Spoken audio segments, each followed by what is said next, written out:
ԱՄՆ նախագահ Դոնալդ Թրամփն ասել է, որ ուկրաինական պատերազմի խաղաղության ծրագիրը կրճատվել է 28 կետից մինչև 22-ի։ Նրա խոսքով 28 կետանոց ծրագիրը պարզապես սկզբնական նախագիծ էր։ Յուրաքանչյուր կետի վերանայման արդյունքում դրանց թիվը նվազեց մինչև 22-ի։ Դրանցից շատերը լուծվել են, այն էլ շատ նպաստավոր կերպով, ասել է նա։ Պատասխանելով լրագրողների հարցերին, թե Ուկրաինայի նախագահ Վլադիմիր Զելենսկին այցելելու է Միացյալ Նահանգներ, Ամերիկայի առաջնորդն ասել է.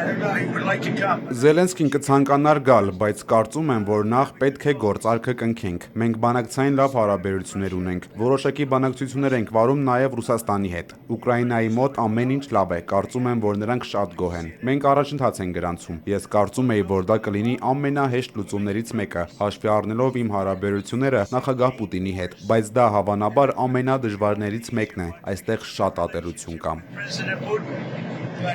Այս ամենի ֆոնին ԱՄՆ-ի բանակի նախարար Դենիել Դիսկոլը հայտարարել է, որ Ռուսաստանի հետ հակամարտությունում Ուկրաինայի պարտությունն անխուսափելի է։ Ուկրաինայի իրավիճակը ժամանակի ընթացքում միայն կվատանա և հետևաբար Կիևը կշահի, եթե խաղաղության բանակցությունները հիմա սկսի, այլ ոչ թե ավելի վատ իրավիճակում հայտնվելուց հետո, նշել է Դիսկոլը։